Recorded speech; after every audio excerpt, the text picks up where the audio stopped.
Now, more than ever, NBA offenses revolve around the pick and roll, arguably the most fundamental and effective action in today's game. It creates mismatches, forces switches, and puts defenses in constant decision-making mode. But the Denver Nuggets have always been an outlier. While most teams lean heavily into pick-and-roll schemes, the Nuggets have consistently taken a different path. In fact, over the last 5 seasons, and honestly, we could go back even further, the Nuggets have ranked dead last in pick-and-roll frequency in all but 1 year, which was this past season. It's simply not the foundation of their offense. Some might point to former head coach Michael Malone as the reason behind this unique approach, and with his departure, things could change. But let's focus on what has worked so well for them during this stretch. Denver's offensive identity has been built on constant ball movement and player movement. Rather than relying on ball-dominant pick-and-rolls, they run intricate off-ball sets, down screens, cross screens, and staggered actions to free up their guards and wings. We saw this play out repeatedly during their playoff run this season. One player who was central to these actions? Michael Porter Jr. Nearly 40% of Denver's off-ball screens were designed specifically for him, giving him plenty of catch-and-shoot opportunities. But despite the volume, the efficiency wasn't there. MPJ ran more off-ball screen actions than anyone else on the team, yet his effectiveness was worse than league average. In fact, only Russell Westbrook was less efficient on those types of plays for the Nuggets this season. Why does that matter? Because the Nuggets went out and replaced MPJ with a player who thrives in those exact scenarios, Cam Johnson. A guy who isn't just comfortable running off-ball actions, but one of the very best in the entire league at capitalizing on them. In fact, Cam was more effective in these off-ball situations than players like Tyler Herro, Devin Booker, Kevin Durant, and even his new teammate Jamal Murray. And those are players who are widely known for their elite off-ball movement and catch-and-shoot ability. Yet Cam stands right there with them, if not above. Catch-and-shoot threes are the lifeblood of Cam's offensive game.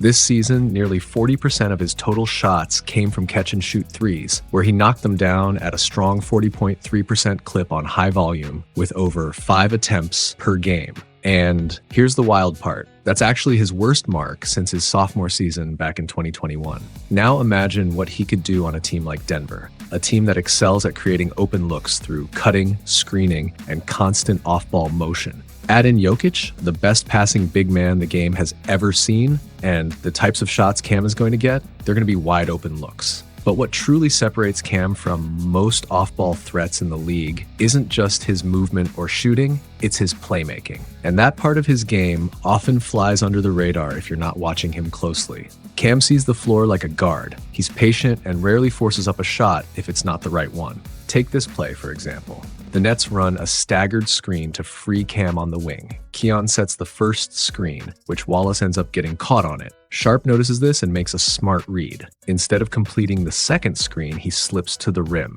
Now Hartenstein has to choose, stay with the rolling Sharp or rotate to Cam, who's spotting up for a 3. He chooses the latter, and that rotation forces Isaiah Joe to help off his man. Cam sees it all unfold in real time. And without hesitation, he skips the obvious pass to the rolling Sharp and hits Keon Johnson, who is now wide open on the wing for a clean 3. Here's another clip.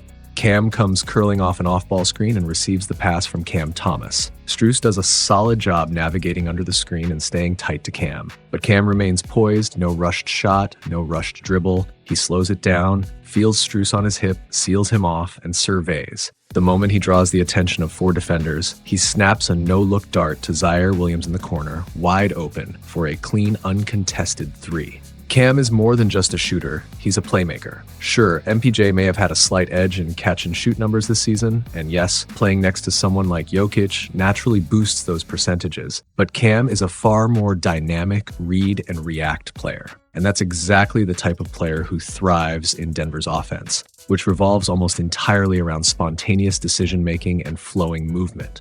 Even as a pick-and-roll initiator, Cam's vision and feel stand out. He consistently reads where the help is coming from and delivers the right pass, giving the Nuggets yet another offensive creator outside of just Murray and Jokic. And while Denver doesn't lean heavily on ISO plays, ranking among the bottom 5 teams in ISO possessions per game, if they ever decide to go that route, Cam is more than suited to that style of play. Despite the low volume, he was still one of the most efficient isolation scorers in the league this season. In fact, over the past 2 seasons, Cam has quietly established established himself as one of the league's most effective isolation scorers, finishing both years ranked in the 87th percentile or better in ISO efficiency. And a big reason for that is his dramatically improved pull-up shooting and high-level finishing on drives. This season, Cam converted 53.5% of his shots off drives, a mark better than the likes of Donovan Mitchell, LeBron James, Kyrie Irving, and Anthony Edwards. And he's not just getting downhill to score, he's also creating for others off those drives as well.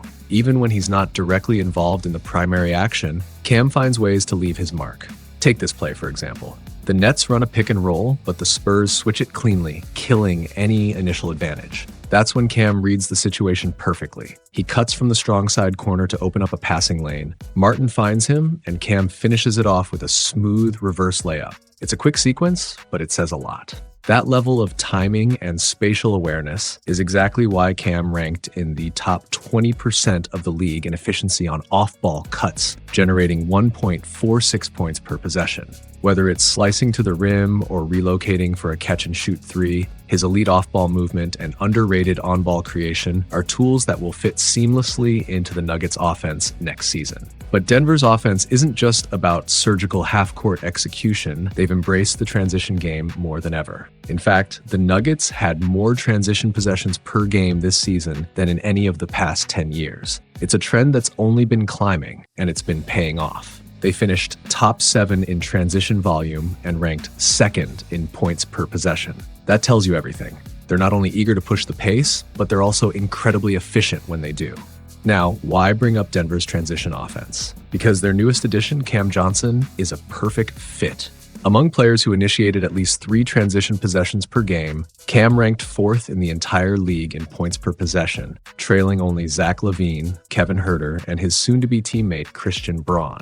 But it's Cam's elite spacing in transition that's truly going to elevate Denver's game to another level. His instinct to sprint toward open spots beyond the arc creates an easy outlet option, especially as defenders scramble to clog the middle of the floor. Pair that with Jokic's uncanny ability to deliver pinpoint long-range passes in transition, and you've got a recipe for an explosive offense.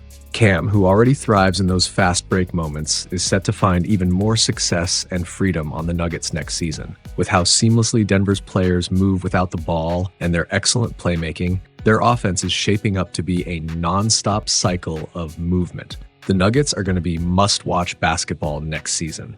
Let me know in the comments how you feel about the trade. Where does this move place Denver in the championship conversation? I'd love to hear your take. But until then, thanks so much for tuning in. I really appreciate your support, and I can't wait to break down more film with you next time.